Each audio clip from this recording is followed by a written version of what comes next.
Hey, this is Obi with Lion Strong Fitness Global.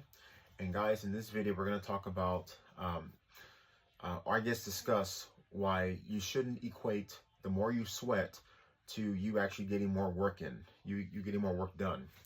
I think a common misconception that happens oftentimes is people think that just because they tend to do a workout and they sweat a lot, that somehow means that they're getting more results and they're progressing.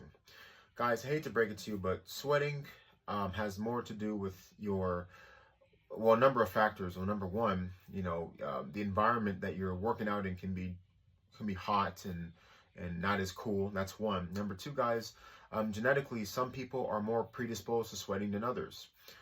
So it's important to keep that in mind. Now, the matrices that you should be using is more so how much effort did you put in? How much muscle tissue did you stimulate? And how much did you exert yourself? Oftentimes, people tend to resort more to doing longer workouts, doing hour workouts, 2 hour workouts. Now, I'm not saying that doesn't work. That's not effective. I'm not saying it at all. You can do what you want. But on this page, I'm telling you guys that efficiency is king. So with that said, if you can get more with less or not have to dedicate as much time, now you should always be consistent. But what I'm saying is that by focusing more on efficiency, it's going to allow you to be more consistent. I'll say it again. When you focus more on efficiency, it allows you to be more consistent in the long term, okay? And the reason why is because it's important to adopt systems that are things that you enjoy, that are sustainable and repeatable, okay? And this is why, a part of my Lion Strong Fusion training programs, I created that system.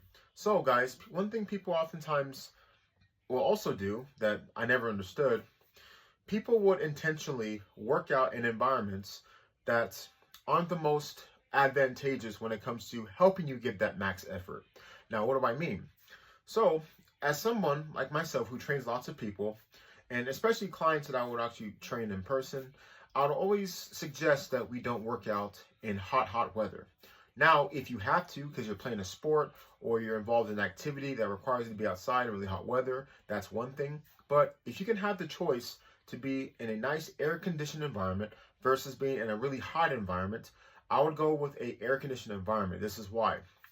So put this way. So when it comes to making progress in your training, it's important to keep in mind of your work. Okay, your workload, okay? So in other words, the more sets, the more repetitions I can perform, the more time I can put my body under tension, that means that I'm going to be able to accumulate more work, which means I'm going to be able to stimulate my body